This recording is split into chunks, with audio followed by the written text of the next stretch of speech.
Hey folks, welcome back. So complementing what we were talking about in the prior slides regarding having polynomial versions of our regression equation, another way that we can add nonlinearity into our regression is via logarithmic functions of actually the dependent variable and or our independent variables. So here what we envision is to use log transformations and to convert unit changes into percent changes. So that's going to be one of the convenient mathematical properties of having a logarithmic or natural log dependent variable and or independent variable. It allows us to interpret the regression coefficients in a slightly modified way.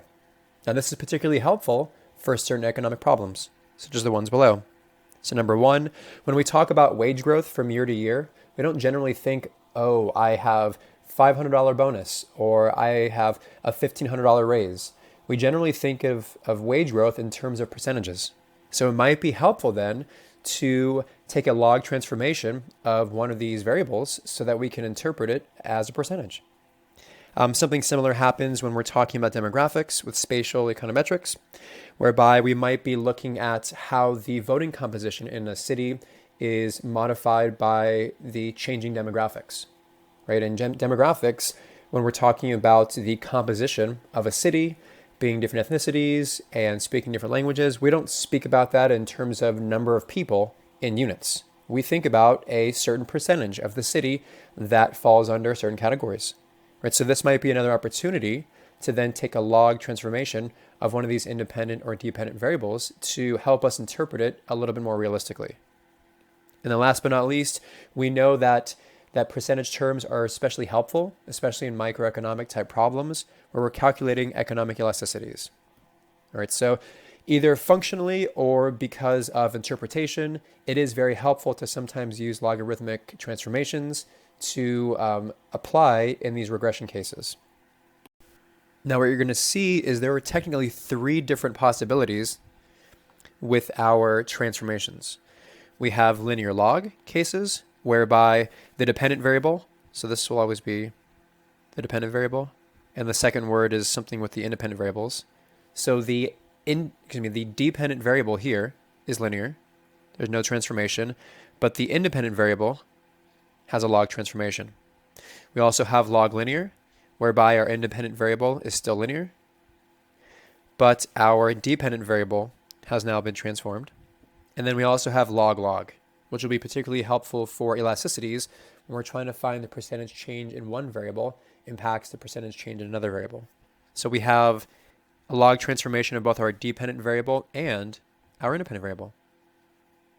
Now, what's helpful to point out here, because we have three different cases, and they all do in some form or another involve percentage interpretations, what I want to say right now is the slope coefficient interpretation is going to differ in each case. So we're going to go through each of these cases methodically and talk about how to interpret the coefficients and then look at some examples, some practical examples. All right, so as this is an applied class, we're not going to get too bogged down by some of the mathematical notation, but recall with nonlinear regressions, it's pretty difficult to interpret the coefficients. What we did then instead is sometimes we would look at the estimated coefficients and modify our independent variables and see how our dependent variables changed before we made that change and then after, right? So we're comparing this before and after values of our dependent variable. We can do the same thing here.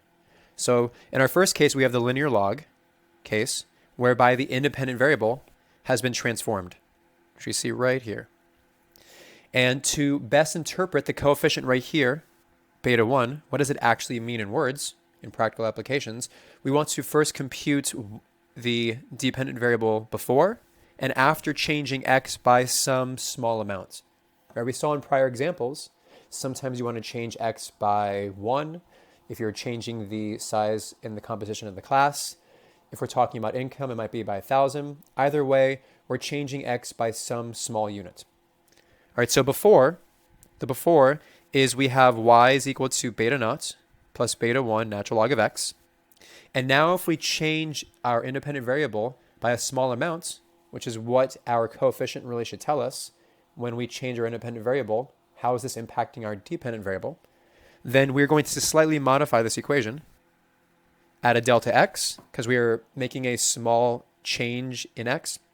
And then we know that when we do that to our independent variable, so too will our value of our dependent variable change slightly. So we see that right here, the change in y. So this is our before equation for our regression, and then we have our after as well. So just like we did before, we're going to subtract our after equation minus our before equation, because we're trying to notate exactly what is the change in y that we can anticipate for small changes in our independent variable, our x variable. All right, so you do a little bit of algebra, and we'll find that the change in y is equal to beta 1, which is the coefficient that we care about, times the natural log of x plus delta x minus the natural log of x.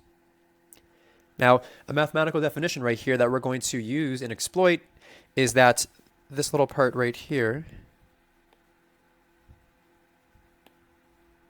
is more or less equal to, it's more or less equivalent to the change in x over x, which you should know is a percentage change in the level of the x variable. So what we have is we can substitute this equation with delta x over x, and that means then if we're trying to assess the impact of a change in x on our dependent variable y, then it relates to this equation right here. We have that the change in y is equivalent to beta 1, whatever that coefficient is estimated to be, times delta x over x.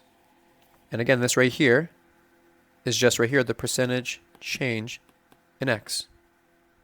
So how we interpret this, and this is the most practical part that's important, is we say, if x changes by 1%, dot, dot, dot, dot. Okay, this is how we always kind of start this interpretation for a linear log specification. If we change our independent variable by 1%, and here in decimal form, 1% is going to be 0.01, then we say that there's going to be a 0.01 times beta, whatever this is estimated to be, increase in y. All right, so we take the estimate for beta 1. We're going to multiply by 0.01 since this right here is a percentage, a 1% change, potentially. And then that will equate to the impact of changing our x variable by 1%. This right here is the expected predicted change in our dependent variable y. Now we specified at the very beginning that there did exist a nonlinear relationship between test score and income. So right now, let's posit that we should take the natural log of income. All right, so we're going to define a new regressor. Right, the data set will already have the income variable. So you will generate a new variable, and you can call this, so we can say generate, let's call this natural log income. And we can say that's equal to the natural log of the variable that you actually have in your data sets. And I've seen Stata use different commands depending on the version. But sometimes we either have right here ln, or I think sometimes I've seen actually log as well. So check with the manual based off of the version you're using and use the appropriate one. So what we've done is we've taken this nonlinear relationship between test score and income, which we saw in the data, and we've linearized it by taking the natural log of income. So now we have a linear, this is our dependent variable, we have a linear log model, since now we have the natural log of x, which can be estimated by OLS. Now looking at the output for this particular regression, we have estimates again for our intercept and our slope parameter with the corresponding standard errors. And our goal right now is to interpret the coefficient on the log of income. Right, so how this works, and again, it's always the same with linear log models, is we say for a 1% increase in our independent variable, this is going to, well, here it's increase, because this is a positive sign right here. So it's going to increase our test score by, we're going to multiply 0.01 times the coefficient estimate, 36.42, and that's going to be equal to 0.36 points on the test. Now, this is something important that I want to point out. It's for a 1% increase in our independent variable, So our independent variable that has the log on it, that we interpret in percentages terms, and our dependent variable that is clearly not transformed, we're going to interpret this in units. Okay, so if test score is measured in points, so too will the interpretation right here of the coefficient. All right, so 0.01 times 36.42 says that when we increase our income by 1%, ... it should increase average test scores by about 0.36 points. All right, so we've linearized a nonlinear relationship between test score and income. And what's lovely about this is the method by which we can calculate standard errors, confidence intervals, interpret R squared. Nothing really changes here. So this is very convenient, just a slight modification as to how we interpret the actual coefficients. Now you might be asking, so this right here is the specification where we take the natural log of our independent variable. How does this compare then to the other form of nonlinearity, whereby we used squares and cubes of our independent variables? Right, so how does this compare? We can look at this graphically in the next slide. Right, so you have the data points in black. We have the cubic regression in blue, and we have the linear log regression that we just estimated in the prior slide right here. And I don't know about you, but essentially for any independent variable between, let's say, 5 to about 45, they overlap almost entirely. They're very similar, okay, at least during the eyeball test and probably mathematically. Now, what we know about the linear log regression is that it's going to grow with larger values of x. So this will continue to trend upwards, and it may or may not actually fit data points that are outliers. All right, but we actually technically have not estimated anything beyond about 55, so it's inconsequential. Now, if you were trying to really analytically assess which one's the better model, you might need to look at R squared and the SCR and definitely the coefficient estimates to determine the best fit. But if we even had that output and we were comparing it, it's going to be relatively similar, at least for the situation. Now let's look at the second case, and this will go a little bit quicker because now we understand the route that we're going to go to evaluate the coefficient interpretation for these unique nonlinear transformations. All right, so we have log linear, which means we are going to take a log transformation then of our dependent variable, and we leave our independent variables alone. So instead of having y is equal to beta naught plus beta 1x, we've transformed our dependent variable. This is our before regression. But our goal is to figure out what is the impact of changing x on our dependent variable. Right, so what we're going to do is we're going to change x by a small amount. Here we'll call that delta x. And we know if we change our independent variable, it's going to, by and large, change our dependent variable by some degree. So our y will also change. Now again, same exact setup that we did with the linear log case. We can't interpret the coefficients on our independent variable directly, so we use the alternate route of comparing before and after for small changes in x. All right, so we take our after equation, which is right here. We subtract our before equation, which is right here, and it's going to simplify to this right here. Now you've seen the left part before, at least something similar. We saw in the prior slides whereby this is the equation that we had when we were changing x by a certain amount, because x was the one that we linearized with the log function. So by the same principle, what we have is down here, we can change this amount right here to being the percentage change of y. So this is equivalent to the percentage change in y, and that's going to be equal to then the coefficient estimate, beta 1 hats, times the change in our x variable. All right, so here we have our transformation on the y variable, so we're going to interpret y in percentage terms, and we're going to interpret x, which has not been transformed, in units. So units, and then right here, obviously percents. So interpretation of this for a 1 unit increase in x, again right here we have units, then we know there's going to be a percentage change in y, but we want to quantify that, right? We're going to quantify that. So changing x by 1 unit, we're going to take our beta 1 coefficient, and this is going to be an estimate right here, so beta 1 hat, and we're going to multiply it by 100%. This is going to tell us the increase or the decrease, which will depend on the sign of our beta 1 hat. So we have 100% times beta 1. This will give us the corresponding change in our y variable. All right, so this is for the log linear case. Let's look at a variation of some of the prior data we've been looking at. Let's say right here, we're thinking about how there's a relationship between the age of the individual that's working at a place and the relative earnings.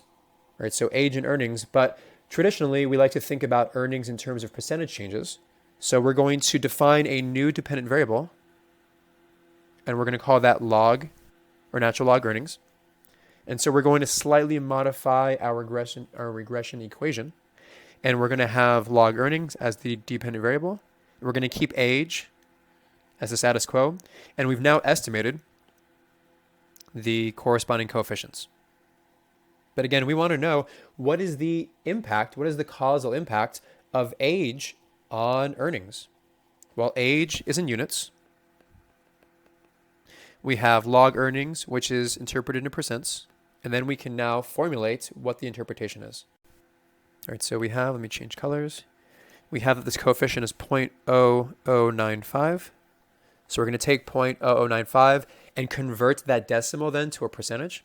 So we take 100, we multiply 0.0095, and then we have that increasing age by 1 year, because this is again in units, is going to increase the predicted earnings, since this is a positive sign, by 0.95%. Right, so with just slightly less than 1%. Right, so this is the case of a log linear type of model. Now, last but not least, we have the log-log model, whereby we're taking log transformations in both our dependent variable and our independent variable. And we have the before, and we're trying to see what is the impact of our independent variable on our dependent variable. Well, let's modify our independent variable by just a little bit, right? Increasing it by a fraction, increasing it by 1 unit, increasing it by a percent. Right, so we're going to change x by some relatively small amount, and that's going to eventually change our y variable by some amount. And what we want to do again is we want to subtract the after minus the before. That's the best way to help us interpret the coefficients in our independent variable. All right, so we have log y, change in y minus log y. We see something very similar inside here. And apologies, it looks like there's a typo right here. This should not be beta x. This should be the change in x. Now we can convert the left-hand side to a percentage change in y, the right-hand side to a percentage change in x, and we can bring down the beta 1 coefficient right there. Now dividing both sides by the percentage change in x, so bringing this over here to the left, then we can interpret beta 1 as follows. All right, so for small change in x, we can say that for a 1% change in x, again, recall we have the natural log of x right here, there's going to be a beta 1 percentage change in y. And quite frequently with certain microeconomic problems, you're going to see beta 1 interpreted as an elasticity, which is particularly helpful in some applications. All right, so the last practical application, we've taken the natural log of test score, we've taken the natural log of income by defining these new regressors, and we are going to test this relationship via OLS, and we come to the following conclusion as far as the estimates. But our question is, again, our main objective is, what is the causal impact of income on test scores? Right, so here, because both our dependent and independent variables have been transformed to be their log equivalents, then we interpret everything with percentage in mind. So we say then, a 1% increase in income, is associated with, well, this coefficient 0.0054 as a percentage in test score. So this one's a little bit easier. We just take that coefficient right here, and we call that a percentage. Since we're changing this by a certain percentage, and our dependent variable is indeed a percentage, then we can interpret the coefficient as a percentage change. So this is the causal impact of income on test scores. Now, how can this potentially be applied to answer an empirical question? I'm glad you asked. We might ask ourselves, thinking about the relationship between district income and test scores, we might say, what happens in theory, at least based off of our regression analysis, what happens if income increases from 10,000 to 11,000, which constitutes a 10% increase? Now that's particularly important, again, because we're thinking about income as a transform variable. We're thinking about this in terms of not increasing our income by 1,000, but we want to interpret this in percentage terms. So we're going to translate then 10,000 to 11,000 as a 10% increase. All right? Well, we know that for every 1% that income increases, it's going to increase test scores by 0.0554%. So if we're not increasing income by 1%, but instead by 10%, then it's a different ballgame, right? Test score then will increase approximately. We take the 0.0554, this coefficient, right? That's a percentage term. We're going to multiply it by 10%.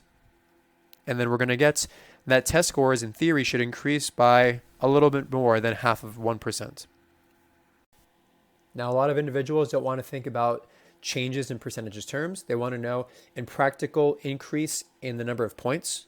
So let's say then that test scores were initially 650 points. So then if we know that test scores are going to increase by a little bit more than 0.5%, we can take the initial value of 650. We can multiply it by the new change in 0.554%, which in decimal is 0.00554. Right, move the decimal over 2 to the left, so add these two zeros. And then we can have this, that there is going to be a change here, an increase in 3.6 points. Right, so in terms of percentages, a little bit more than 0.5%. In terms of points, if we want to go there, multiply by the original value of test score, the average test score, and we can have the points as well. Now, we looked at these two variables before, a few slides ago, between test score and income. And at that point, that's when we introduced the log linear model, where we only took the log transformation of our independent variable, but now we're taking the log transformation of both independent and dependent variables. So you might ask yourself, is there anything theoretically that suggests one model over the other? And there may or may not be, depending on who you ask. But one thing that we do immediately is we look quantitatively and visually, how do the models predict the data? What are those, how's the relative fit that these estimated regressions map into? So let's look at the next slide. All right, so we have the log linear model at the top that's trying to fit the data. We have the log representation a little bit below. And I wish these were in slightly different colors. So I'm going to do the log linear. I'm going to trace this in red. And for the most part, I mean, between 5 and potentially 35, we see that it might be kind of running neck and neck as to which one's a better fit of the data. The eyeball test really doesn't relay it one way or the other. But if we look at the R squares of each of these models, we find that R squared for the log is just shy of, actually, sorry, 0.557. The log linear is 0.497. And this does not necessarily mean that 100% of the log model is better, but at least it fits the data and it predicts the variation in Y from changes in X a little bit better than does the log linear model. Now, we would still need to identify and confirm that all of the coefficients in the log model are indeed significant, but this right here is a quantitative way by which we can identify which is the better model as far as how to interpret and model this data. All right, so a quick summary about these log transformations. Right, they were necessary because when we tried to fit a linear relationship between independent and dependent variables, we saw that sometimes the data fits a curvy linear pattern, which means there exist nonlinearities in the relationship between these two variables. If you don't control for that, you're going to get estimates that are way off, that are biased. Right? If you use the wrong model, by definition, your coefficient estimates will be biased, either upwards or downwards, depending on the relationship. So here, what we did is we had three different cases, and sometimes we took the log of our independent variables, sometimes the dependent variable, and sometimes both, just depending on the model specification. Now, coefficients by themselves are a little bit difficult in nonlinear cases to actually interpret. So what we do is we had some interpretation breakdown of each of the beta 1 coefficients. Right, so this is one thing that I'd like you to do. Go back to those respective slides, write down the interpretation, and make sure you're comfortable with the specification in each of those three models. Now, what's great is because we're estimating this regression by OLS, a lot of the other outputs that we're going to see in our regression output are going to be very similar.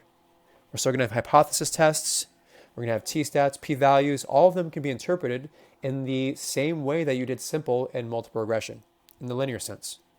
We're going to have confidence intervals that'll be interpreted in the same and implemented way. And really, which of those three specifications should you implement with your data?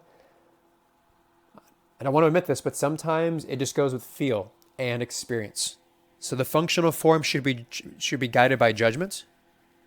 Right? So sometimes ask other people in the field that have actually looked at and understood these data patterns. All right, so what interpretation makes the most sense?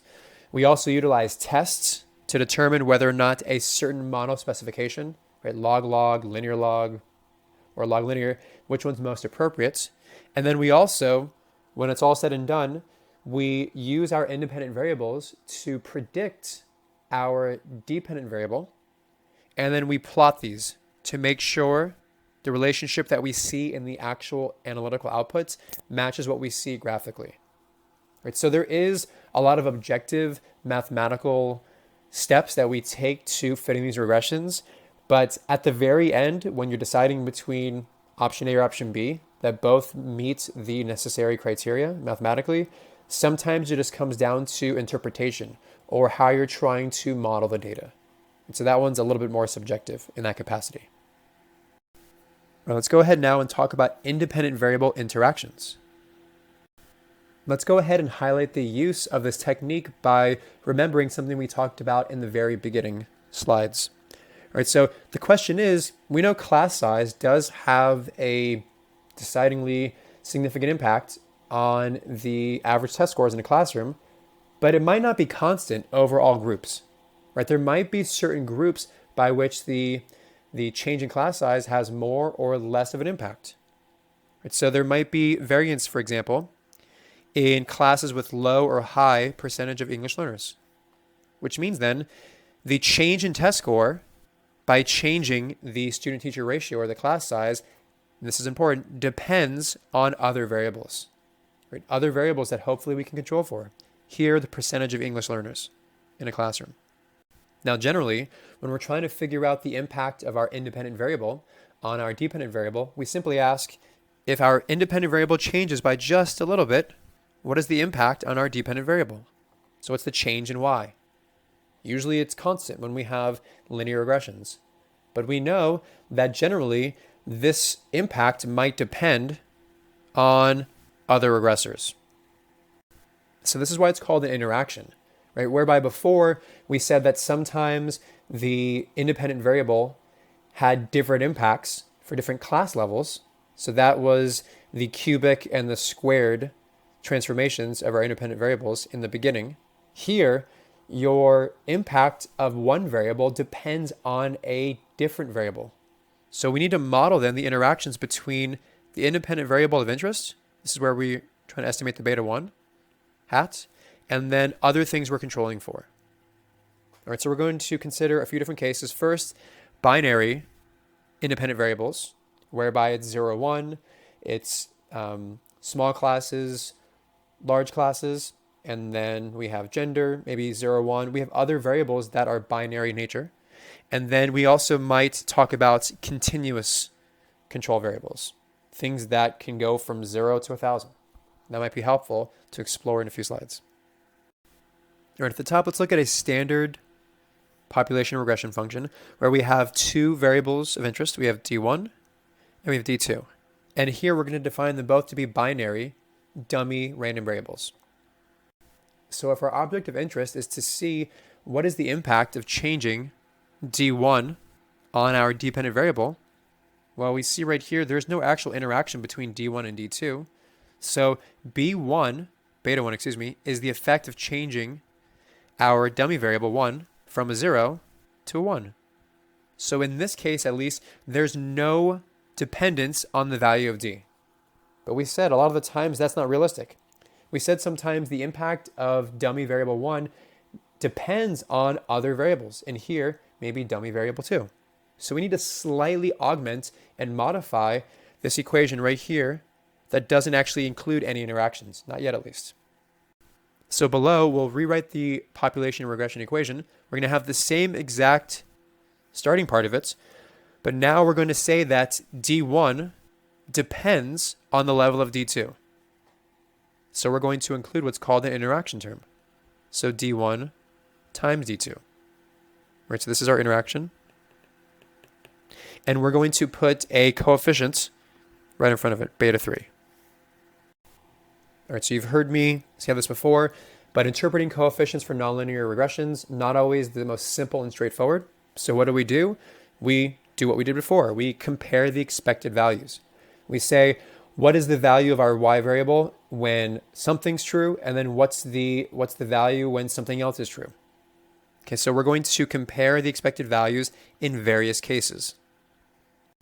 So if our main objective is to figure out what is the impact of D1, what's the causal impact on our dependent variable, then we know that D1 ranges between 0 and 1.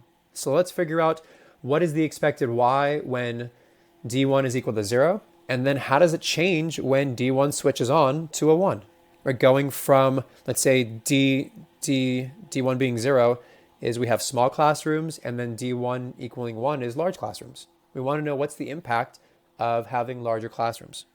So what we do is we take the expected value of y when our independent variable of interest is equal to 0.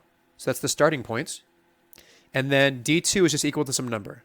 We're not going to specify if it's a 0 or 1 right now. It's just arbitrary right now. So you plug in a 0. Let me clean this up here. We're going to plug in a 0 right here and right here. And we're going to get out beta naught plus beta 2 D2. Where the little d2, is just one of the outcomes of our dummy variable d2. Again, it could be a 0 or 1 because that's how it ranges. Right, so now let's look at the alternative. Right, the alternative is, what if d1, our dummy variable, is actually turned on? It's now equal to 1. So we want to see, how does the expected value change? Let's calculate the expected value of y when d1 is actually equal to 1. So you plug in a 1 right here. Plug in a 1 right here. And let's say again that D2 is just some number. It's either a 0 or 1. We're not going to specify that just yet. And we're going to get that the expected value of y then is beta naught plus beta 1, beta 2 D2, and beta 3 D2. Right, so we have the before, we have the after, and if we're trying to figure out the causal impact of our dummy variable 1, let's subtract the 2. Right, so we're going to do that. This is going to be the after minus the before. And we're going to get that the difference then is going to be beta 1 plus beta 3, whatever D2 actually happens to be. Sometimes it's a 0, sometimes it's a 1. But specifically what we see is, if we're trying to estimate the impact of our dummy variable 1, this is what it is. And what we see is, it's beta 1, which is just a constant, that doesn't change. Beta 3 does not change, but you know what does change? Is D2. Right? Sometimes D2 is a 0, sometimes D2 is a 1, because we said that D2 is also binary. So it takes on the values 0 or 1, 0. That was an interval, I apologize. So it's a 0 or 1. Right, so the effect of D1 depends on D2. Right, so taking that one step further, down here, so the expected value of yi, given that D1 is equal to 1 and D2 is equal to 1, we're going to have beta 1 plus beta 3 times 1. And then the same exact thing when when D2 is equal to 0, then this right here goes away, and we just have this equal to beta 1. Right to the top simplifies to just beta 1 plus beta 3. So when d2 is equal to 1, this is the impact of our d1 binary variable, and we'll get to an example in a second. And then when our dummy variable is equal to 0 for d2, then the impact of our d1 variable is just beta 1. So we see now that the impact of our dummy variable 1 depends on another variable, hence the interaction term. So because we're looking at two dummy variables for independent variables in our regression, let's redefine the student-teacher ratio in terms of whether or not there happens to be a large number of students in the classroom. So how this dummy variable is defined is this high student-teacher ratio is equal to 1 if there is at least 20 students in the classroom. And if there happens to be less than 20 students, then we say there is no high student-teacher ratio, and we code that as a 0. All right. And we're also going to do the same thing for our other variable of interest here, ESL students. Right. Typically, we're looking at that as the percentage of the students in the classroom where English was their second language. And so we say there is a high percentage if this percentage is greater than or equal to 10.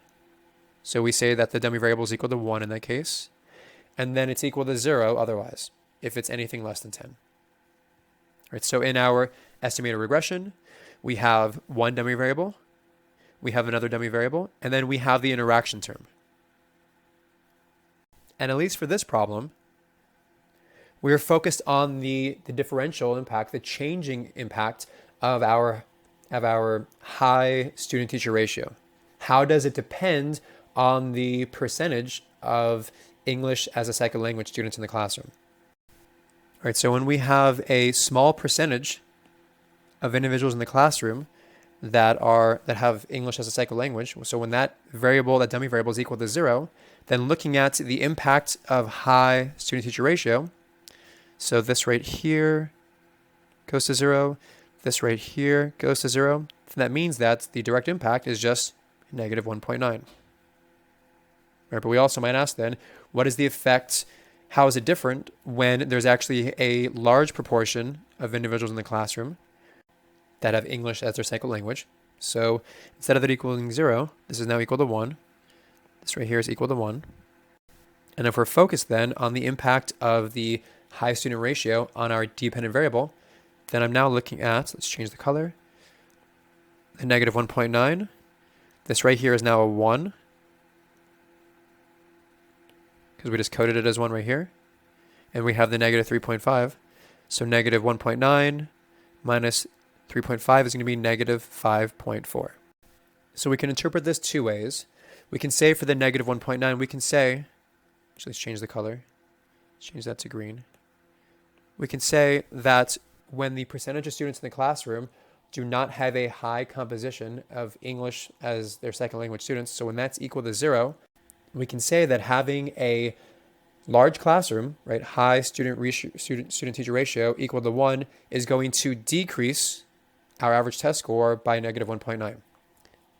Whereas when there's actually a large classroom and there is a significant portion of students with English as a second language, then the impact of a large classroom is even more pronounced.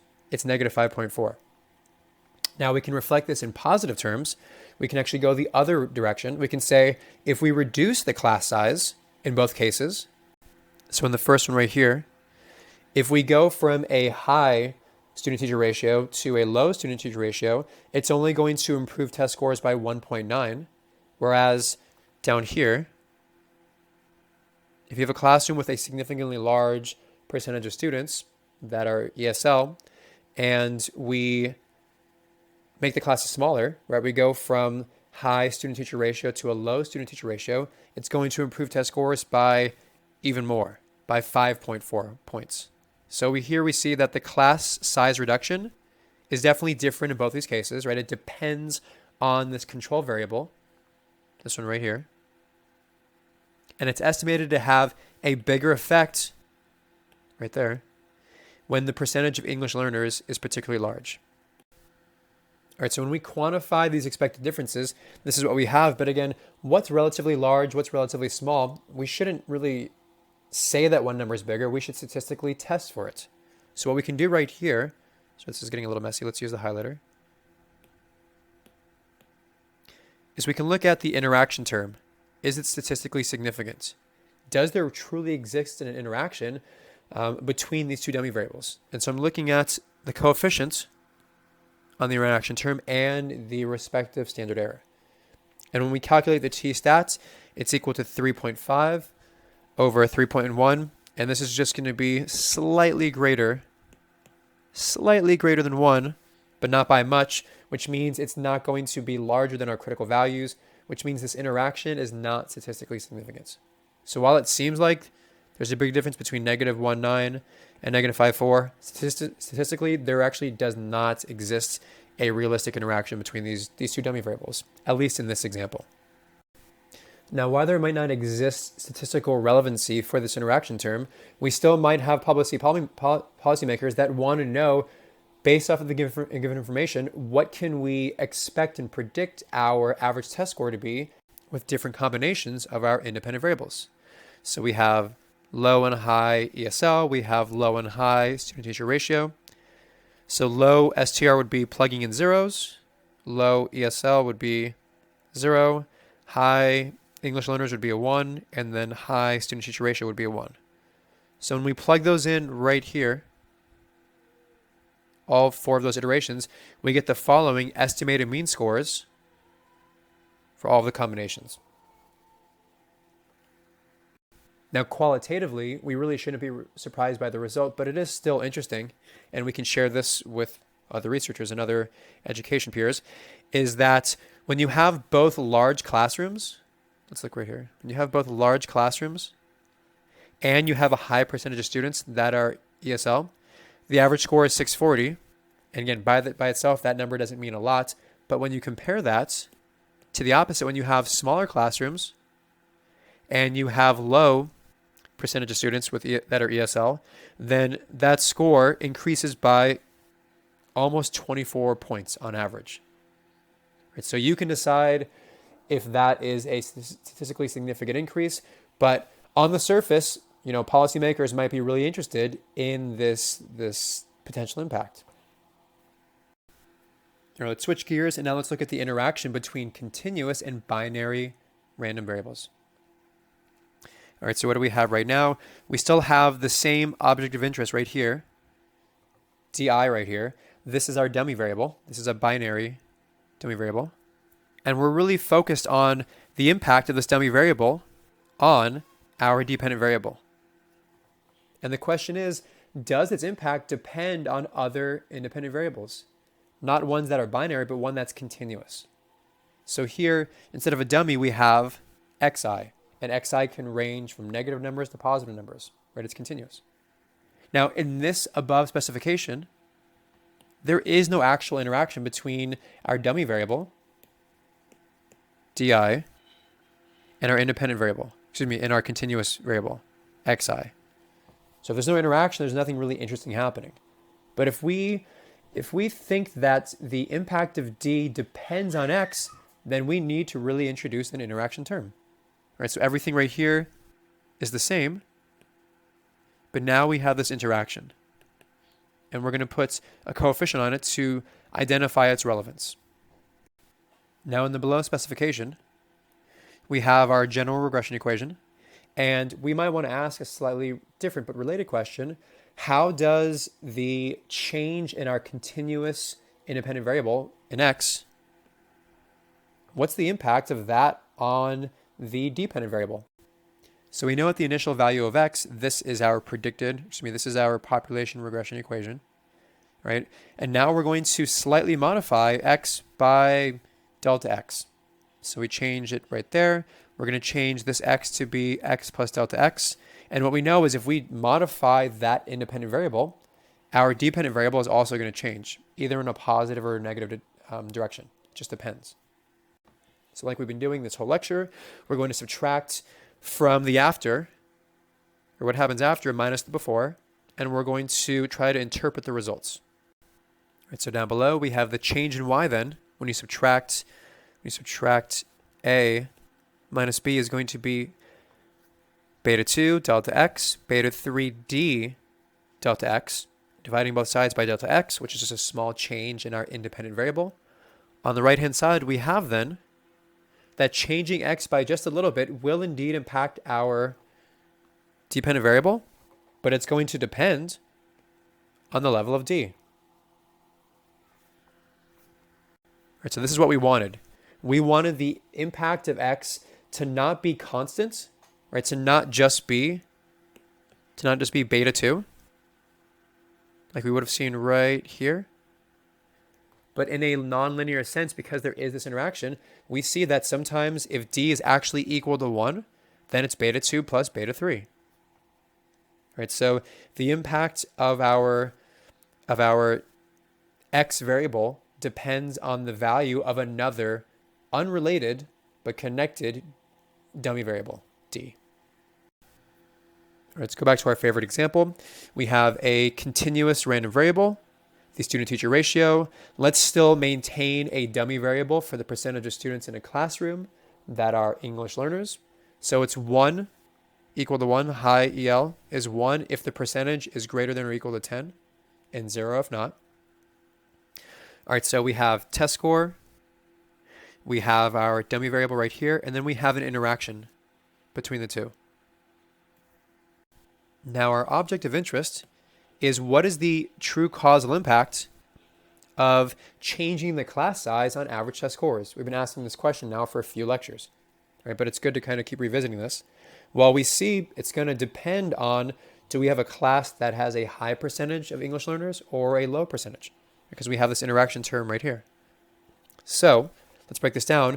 When we have a class with low percentage of English learners, so when this dummy variable is equal to 0, we're going to see that this right here goes to 0, this right here goes to 0, and we have the estimated regression then is as follow, where you have negative 9.7 being the causal impact when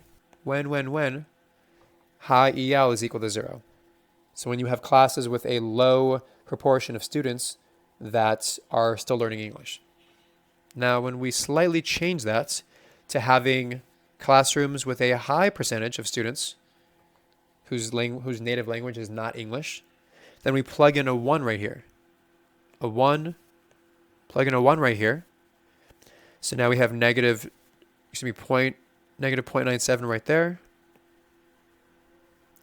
And we're going to have this right here being 5.6 high EL. And then right here, this goes to a 1. So we're just going to have negative 1.2 times STR. We're going to clean that up. We're going to combine like terms. And what we have then is when high EL is equal to 1, the causal impact of student-teacher ratio on test score is now negative 2.25.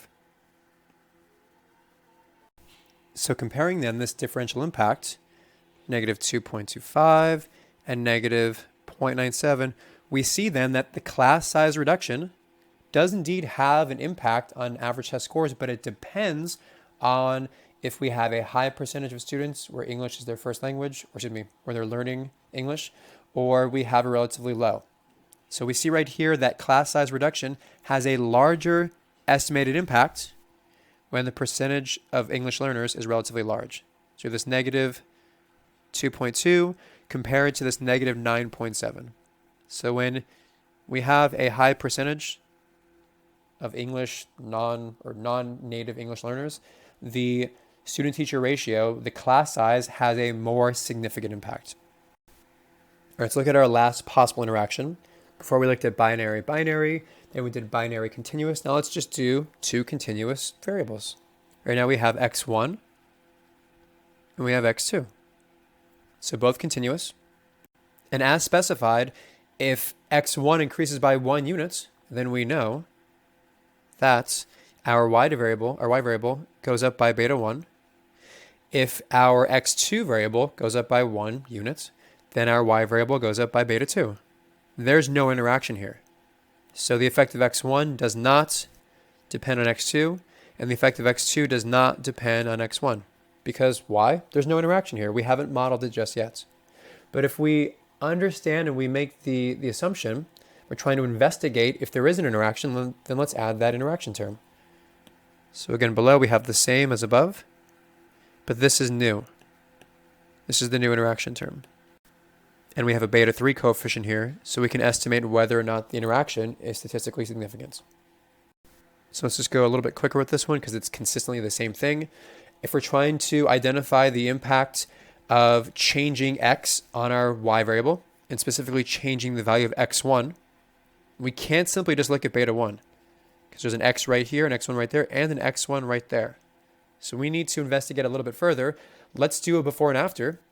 Before we have our population regression, and then after, let's change x1 by just a small amount. So we have a change in x1, change in x1, and what it's going to boil down to is that the change in y that results from a change in x1 is not just beta 1, but it's beta 1 plus beta 3 times x2. So this says that the impact of x1 depends on what's the value of x2. This is a nonlinear impact. We'll go ahead and return to our original independent variables. We have test score, which is continuous. We have student-teacher ratio, which is continuous. And we have the percentage of English learners, which is continuous. All right, and we're going to now introduce this interaction term right here. Now, based off of this specification right here, we have that the estimated impact of class size is not just negative 1.12, but it's going to depend linearly on what is the value of the percentage of English learners. All right, so we'll have negative 1.12. We'll take this estimated coefficient right here of 0.0012, and we'll say, well, it also depends on what is this number. And here it's continuous, so it can range here between 0 and I guess 100.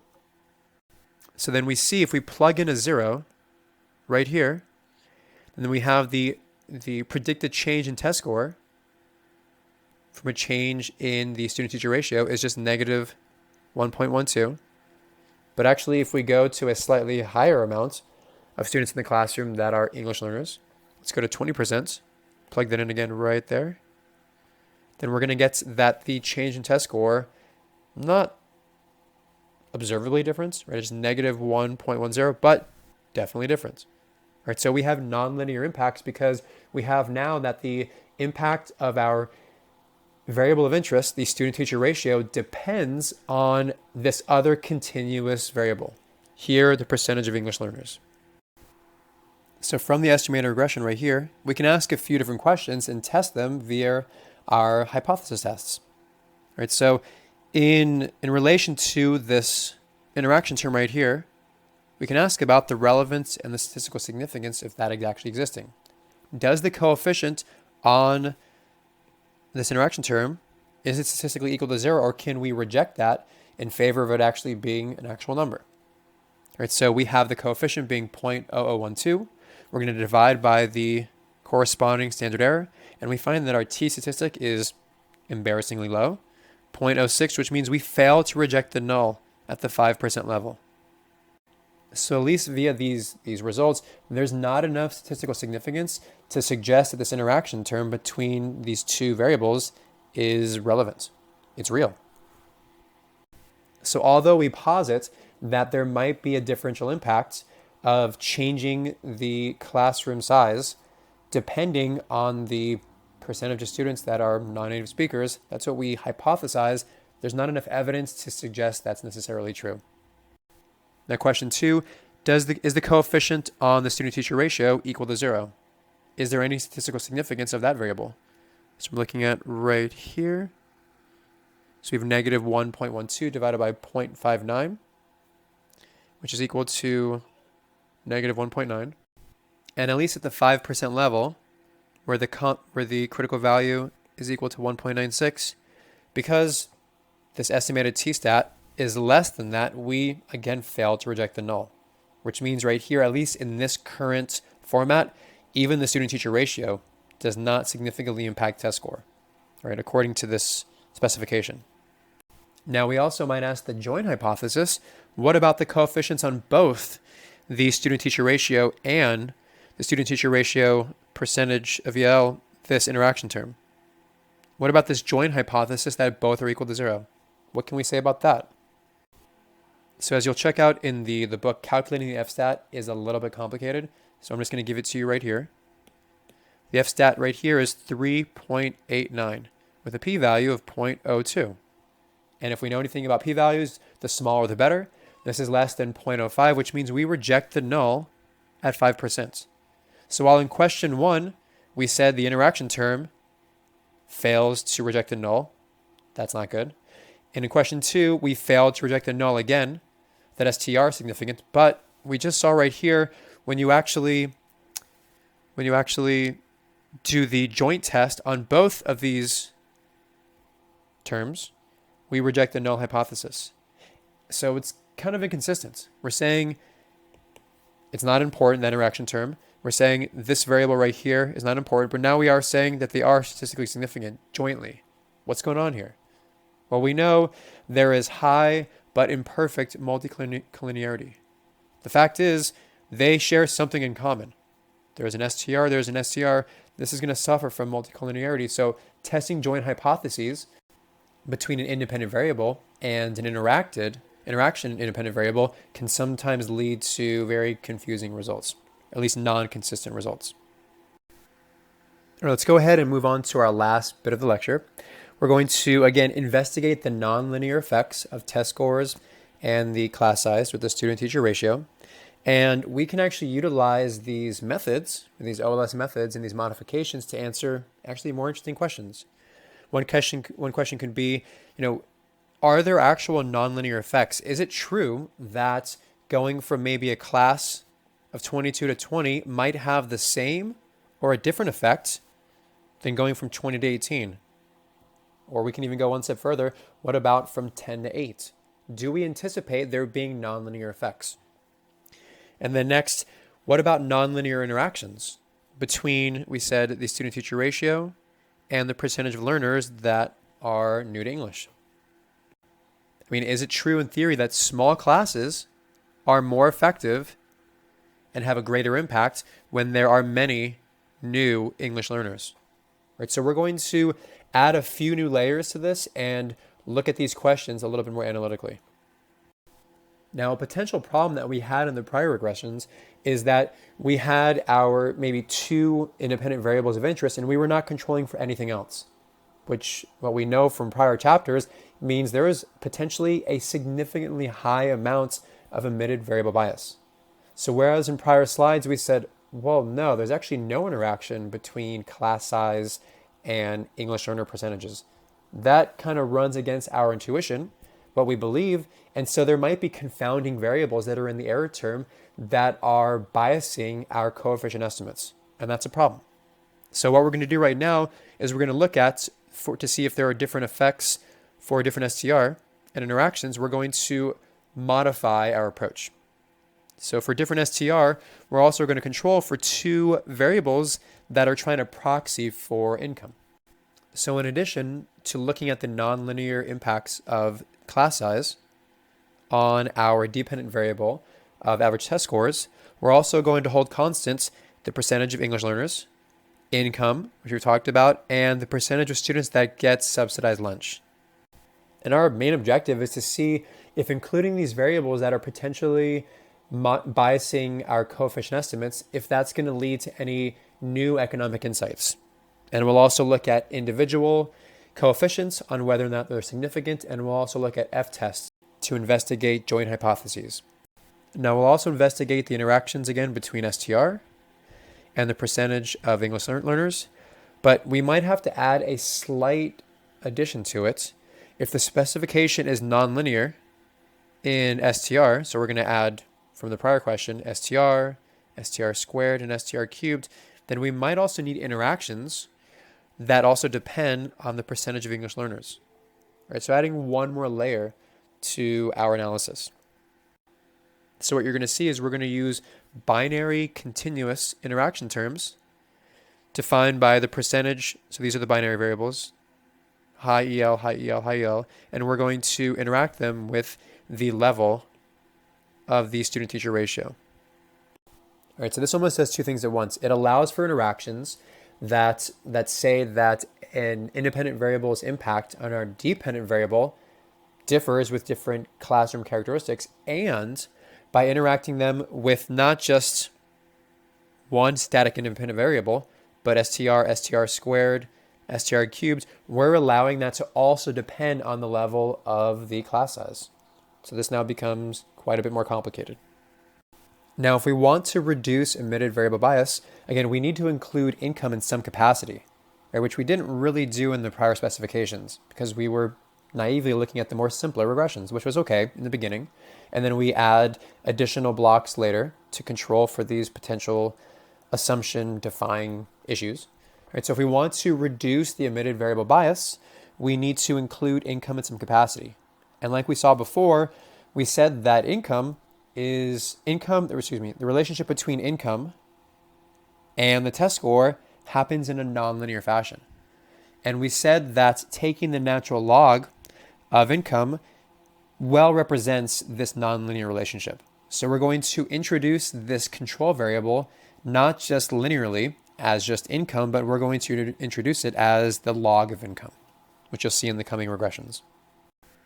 All right, so what you're going to see right here is 7 distinct model specifications for the impact of our independent variables on our dependent variable. All right, so we're going to work through these. We're going to talk about them, why some of them are naive, why some are better than others. And I will say this, I'm going to apologize right now because in the actual textbook, this is one long table that spans almost the entirety of a page, but it's really hard to put that long table in one slide. It'll make everything super small.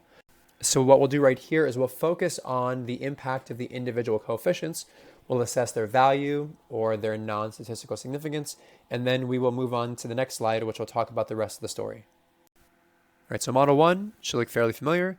We have as our dependent variable the average test score, right? And our independent variables, they control for the student-teacher ratio and the percentage of English learners. Now, what was potentially problematic about this is this right here is not controlling for income, which we know to be a potentially significant emitted variable bias. So while it's true that STR is indeed significant at the 5% significance level, and it looks like English, the percentage of English learners, is also a significant coefficient, if you are missing important variables in the error term that are also correlated with these independent variables, that emitted variable bias is problematic.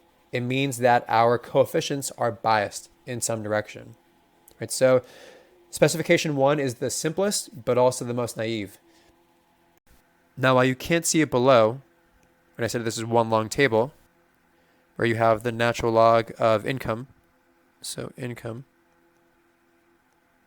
The first model does not control for it, but the second model does. So that's a step in the right direction.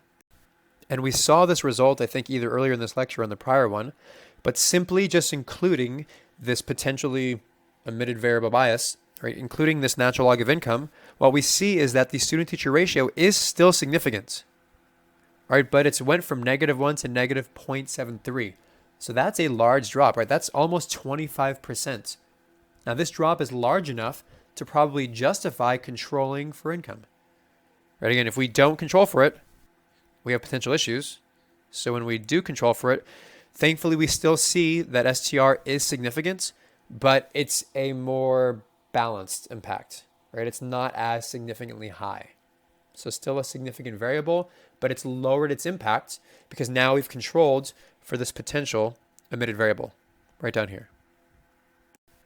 All right, so you can't see the below table, so I'll fill in for model 3. Model 3 has student-teacher ratio, got it.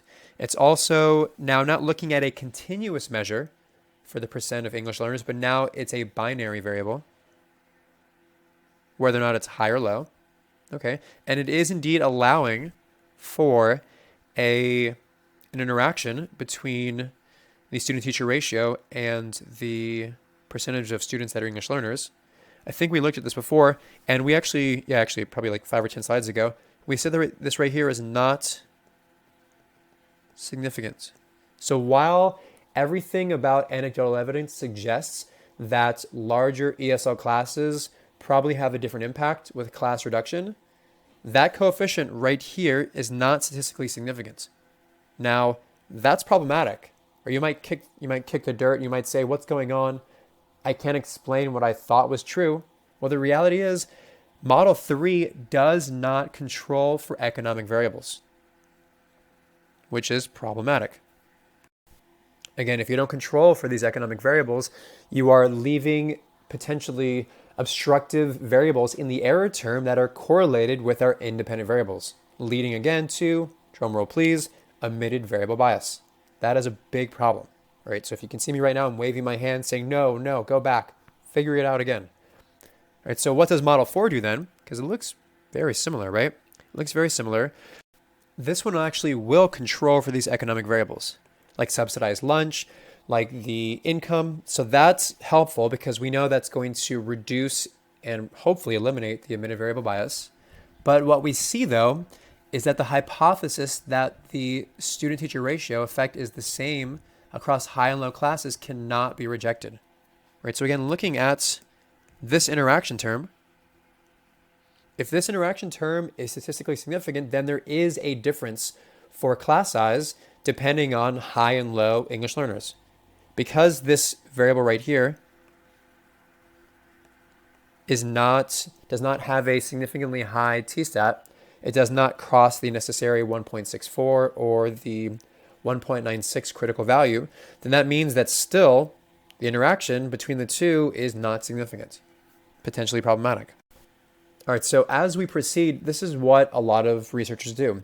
It's not throwing a lot of mud at the wall and seeing what sticks, but it's bringing us closer to reality, trying to avoid omitted variable bias so that we can have confidence in our actual coefficients and that we can hopefully estimate these true causal impacts. Now let's look at Model 5. What does Model 5 do that's so different? Right, so Model 5 is allowing there to be a differential impact, a nonlinear impact for class size that depends on the class size. Right, so when we said that what is the impact of class size on test scores, if we assume that it's constant, then we will just have this linear term up here. But we said sometimes when we're trying to identify what's the impact of reducing the number of students from 50 to 49, like we said at the very beginning, compared to 10 to 9, I'm going to wager a lot of money that there is a differential impact. So what we allow then is this nonlinear term, squaring STR, cubing STR, which we did see earlier in the chapter that this yielded some very interesting, significant results. Now, one thing that's important about 5, 6, and 7 is these all do control for these economic variables, so that's good. And although you can't see it because it's on the very next slide, there is a joint hypothesis, not on one particular variable of STR, but on all three of these right here. So there's a joint hypothesis that beta 1, 2, and 3 are non-zero. And if we can reject that, then we can have confidence that there is indeed this nonlinear relationship. So looking ahead to the next slide, it turns out that the F-stat for the joint hypothesis of nonlinear impacts, whether or not that's not happening or if it is significant, it's 6.17. And it has a very low p-value, which means we can confidently reject the null hypothesis of a linear model in favor of a nonlinear model, which is comforting, which is what we expected. Now, Model 6 takes it one step further. Don't you love it? It allows again for a nonlinear impact of class size on our dependent variable of test score, but it also allows that to depend and interact with our binary independent variable. All right, so it's one thing to say then, it's one thing to say based off of everything right here, that the impact of class size depends on the amount of students in the class, or we kind of already substantiated that that's probably true, but this column right here is also saying, well, what if it also depends, and hear me out, on if we have a high percentage of non-native English learners in the classroom. So that's what these interaction terms are doing right here. And there's one right below that's also high EL times STR cubed. There's a number right here on the next slide, which I forgot what it was. Now, while I do not right now have the value of that last one, it's immaterial. But what we can do is we can actually run a joint hypothesis on if this coefficient, and this coefficient are all statistically jointly equal to 0. And what we find based off of the next slide is that the f-stat is 2.69. And here what's important is the p-value is 0.049, which is just a hair under the necessary threshold of 0.05, which means we can reject the null hypothesis that these are all equal to 0 in favor that these are all statistically significant, which means here, qualitatively, that number one, there does exist a nonlinear impact of the class size, which we see right up here. But in addition to that, it also actually depends, that impact, it also depends on if we have a high percentage of English learners or a low percentage. Right? So we actually have both nonlinearities happening at the same time and interacting with each other. So this is the process of really evaluating the specification of your model, trying to identify which variables are important, identifying if there's any nonlinear trends, and then also if there are interactive trends. But here we kind of have a combination of the two, which leads us down the rabbit hole deeper and deeper. Hopefully we can get out. All right, last but not least, let's look at model number 7. Model number 7 is actually very similar to model number 5. We're allowing for there to be a nonlinear impact of STR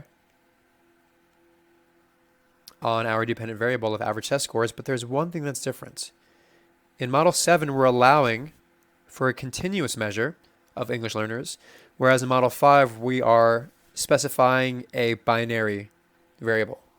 All right, still using the same information, but slightly modifying how we model it. One's a continuous representation, and the other one is 0, 1. Now you might say, is there a big difference? Well, a researcher will say, they really hope not, right? Because if you're controlling for this measure of the percentage of English learners in a classroom, you really hope that your regression results do not vary greatly as to how you decide to introduce it. And thankfully, let's do black. When you look at this coefficient, they're not significantly different, not in a statistical sense, but there's not a big magnitude difference between the two. This is negative 347, this is negative 342, 0.059, 0.060. They're effectively the same, which is great. What this means to the researcher is it doesn't matter if they include the percentage of English learners as a continuous variable or as a binary variable, the results are not sensitive to that. So this is an example of what's called sensitivity tests, because the researcher doesn't really know, should it be a binary variable, should it be a continuous variable? They just hope and wish that their results are not dependent on that arbitrary choice. And here, because they are not dependent on it, they can feel at ease and at peace using either specification. All right, so here we have the continuation of that above table. Quite the complicated set of analyses, but we are graduating ourselves to more interesting, provocative, and complex ways to model data, hence the nonlinear regression analysis. And down below, I just want to look at one piece of information, this right here. So model 5 was allowing for there to be a nonlinear impact of the student-teacher ratio, I guess the class size, on our dependent variable of test score.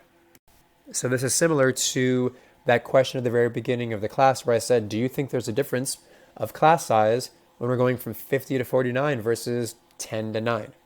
And I'm going to wager a lot of money, probably yes. So what we do right here down below, or at least this is from the textbook, I snapshotted this out of it, is this is constructing a 95% confidence interval for the effect of reducing the STR by 2. So instead of going from 50 students to 49 or from 10 to 9, we are reducing it by 2 instead. Right, so just kind of modifying the interval just a little bit.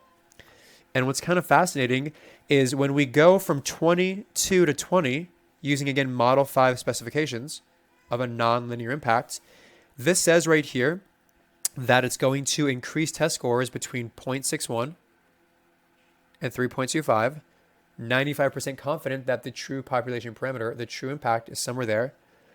But if you actually have smaller classes, right, start at 20, then go to 18, you actually have a larger impact.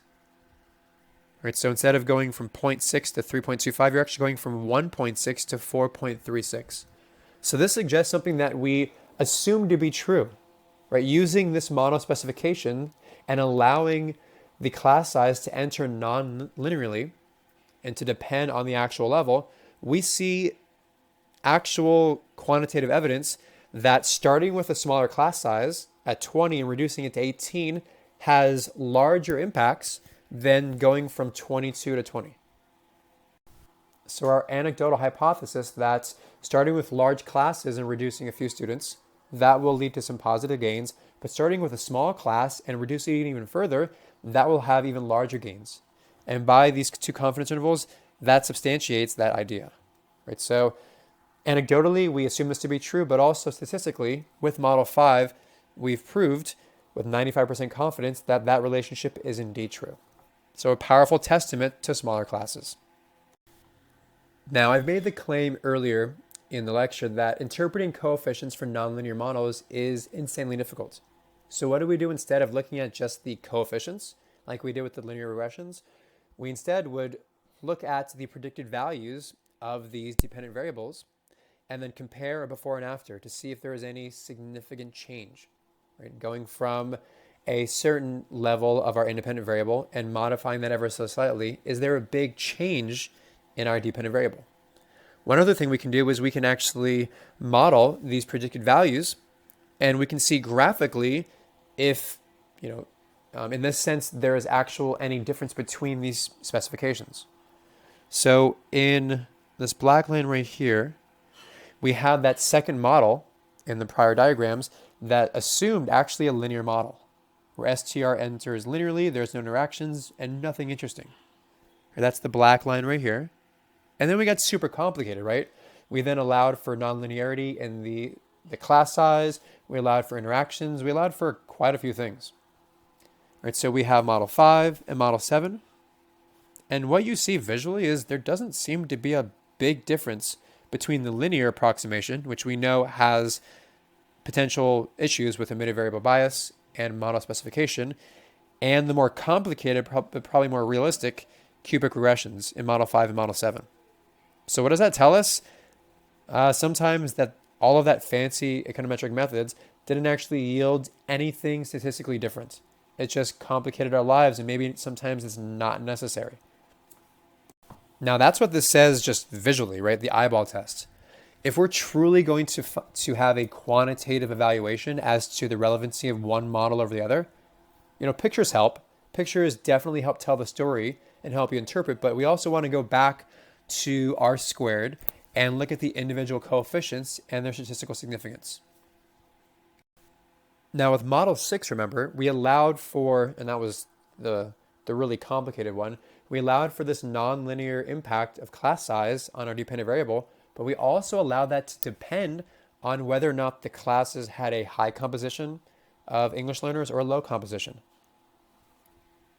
And when we recall, when we were looking at those complicated coefficients and the joint hypothesis that it was the high EL times the STR, and sometimes it was raised to the 1, sometimes it was raised to the 2, sometimes it was raised to the third power. When we had the joint hypothesis that these complicated interaction terms were statistically equal to 0, we actually rejected that null hypothesis slightly at the 0.05% level of significance. So that said that these complicated interactions right here, at least jointly, were significant. So what we can do then is we can break this down a little bit further. Again, this is Model 6. And we can estimate and predict the level of our dependent variable, holding everything else constant, and the only thing that we vary is the variable of interest, the class size. Okay, but we're actually going to run two different regressions. We're going to run one where the high English learner dummy variable is equal to 0. All right, so those are classes where you have a very low percentage of English learners. And then we're going to run a regression where you actually allow it being equal to 1. Now, while it's true that the classes with a lower percentage of English learners are traditionally have higher average scores. Right? The black line is almost always definitely higher than the blue line, where you have more students trying to learn English. Really, what we're trying to focus on is not the level, but the relative slope. We want to know what is the impact of this variable on our dependent variable. And I don't know about you, but these slopes are very, very, very similar, which suggests that when we change the student-teacher ratio, again, controlling for all these complicated procedures, essentially we have the same exact impact in classes with high percentage of English learners versus low. So what does that say for a policymaker or someone interested in education and all of these varying components? What that says is based off of the above figure, where we're using our regression outputs and trying to identify these differences. This says that when we control for the nonlinear class size, right, which we assume to be true, and we've tested over and over again that this is a reality, and we're trying to control also for the high and low percentage of English learners, this says that the class size does not depend on the percentage of English learners. These two regression lines have essentially equivalent slopes. And if they have equivalent slopes, that means increasing or decreasing the student-teacher ratio has relatively the same impact. You might say, well, but they're different lines. One's higher than the other. That's because one might have a slightly higher y-intercept, but we're trying to figure out what is the causal impact of student-teacher ratio on test scores. And because it's essentially the same slope, this says there's really no big difference between these high and low classes with new English learners. So if we actually estimated these slope parameters on the black line, the black regression line, and then the blue one, you'd find that they are very, very, very similar. All right, so nonlinear regression. Fun, right? Trying to bring reality and less extreme assumptions and trying to model them properly. Right, so what we did is we allowed ourselves to have nonlinearity in both our independent variable, either by modifying that independent variable directly or by allowing for interactions. And once we allowed for that nonlinearity, once we controlled for it, then OLS was a viable method to estimate this multiple regression. Now, what's lovely about this, and thank you again for making it this far, because that last example was a little bit involved, is that because we're using OLS, we can use very familiar techniques to identify estimation of these coefficients, inference, and we can look at the fit the same way by looking at R squared. So confidence intervals and coefficients, although we can't interpret coefficients the same way, thankfully we have a few tricks up our sleeve for identifying how to interpret them. Now specifically we saw that there's no one perfect way to interpret these coefficients. Sometimes it depends if you have a linear log model or a log linear model or a log log model. And again, which one you choose might be just relevant with economic theory. But the general rule is to not just look at the coefficient by itself, okay, but instead look at if we change one of the targeted independent variables and hold everything else constant, what is the predicted change in our dependent variable? Okay, so looking at different values of the original x's and how that changes our predicted values. That's a better tool to assess the impacts of these independent variables of interest. But it means that we can't just directly look at beta 1 and beta 2 and say, oh, this impacts the regression in such and such fashion. Okay, we have to be a little bit more calculating, a little bit more careful with the interpretation here.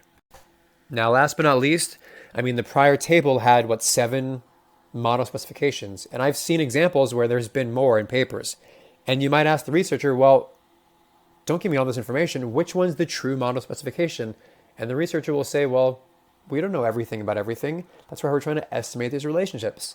And we're trying to show incrementally how we are trying to control for emitted variables, how we're trying to control for nonlinearities, and we're trying to ever improve our understanding of the world. Now you might say, well, which one's the correct one? And I'll say, I don't really know either. Right? An argument can sometimes be made for one over the other depending on assumptions, but still, these are still assumptions. So nonlinear specifications are certainly possible, but they can be complicated, right? Do I include a squared term? Do I include a cubed term? Do I want some of my variables to be logarithmed, right? Do I want to apply the natural log to it?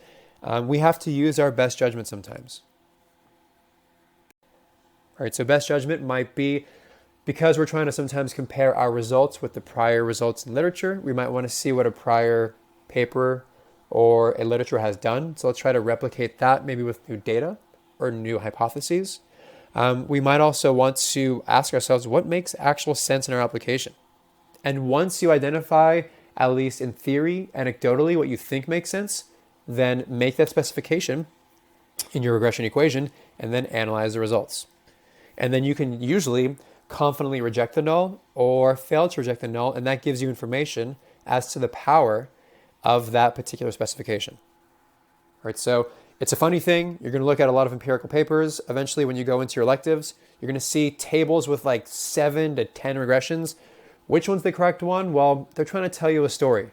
So follow along down the rabbit hole, and hopefully we can make some clarity out of a complex situation. All right, so we'll leave it at that. That's probably enough for nonlinear regression. Again, thank you for making it this far. If you have any questions, be sure to ask us in office hours, in section, or in the discussion forums. All right, let us know how we can help. Have a lovely day. Stay safe, be well, and take care.